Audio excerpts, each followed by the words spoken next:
Whenever you talk to someone after they finish a race or win an award or win the biggest game of their career, they almost always thank the people in their life.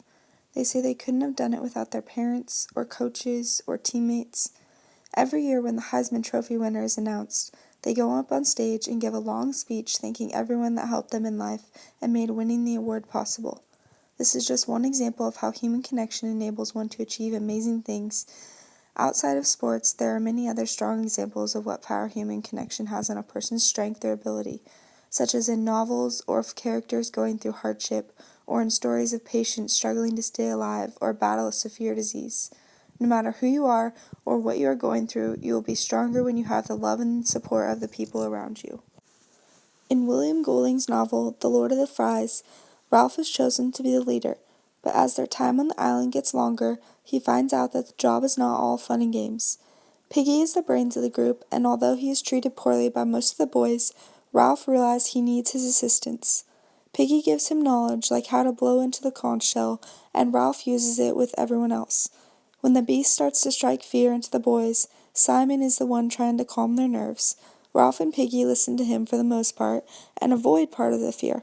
The connection between Piggy, Ralph, and Simon kept them focused on getting rescued and enabled them to stay sane and persevere through the difficulties of the island. As a 10-year-old girl going through chemotherapy, there were hundreds of times I felt weak and helpless.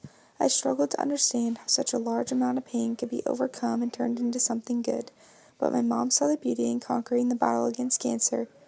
Whenever I would get down about having to spend time at the hospital or not being able to participate in sports or other activities, she reminded me that when it was all over, I would be stronger than ever. Her encouragement and support kept me positive and able to continue battling. Along with mental support, my mom and dad and other family friends gave me strength through simple things like letting me squeeze their hand off to take my mind off the pain, or sitting in the hospital room with me for hours and keeping me company. All the love the people in my life shared with me translated into extra strength and enabled me to persevere through the tough battle. Without all of them, I would have lost the light at the end of the tunnel during the hard times of the treatment.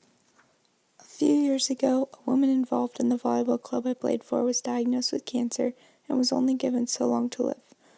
When she was in the hospital with days and hours left, she had many visitors, but her daughter couldn't make it for a day or two. Amazingly, this woman stayed alive until her daughter made it to see her and then passed away right after she left. This is a clear example of how human love can even fight death when it is strong enough. In the novel A Thousand Splendid Suns by Khaled Hosseini, the love Miriam gives and receives from Lila and Aziza gives her a reason to be alive. Being called a Harami all her life and having her own mother tell her that she doesn't deserve to be loved gave her the thought that a terrible life was all she would ever have. But after spending a night with Aziza clutched to her on the floor, she realized that she could love, and there was someone who loved her. After this, she grew closer to Lila and her daughter, their connection eventually becoming so strong that Miriam finds the courage to kill her husband to save Lila's life, and then gives hers so that Lila can have a new one and raise her kids. Without the friendship that Miriam shared with the two girls, she would never have been able to do what she did, but the power of human connection made it possible.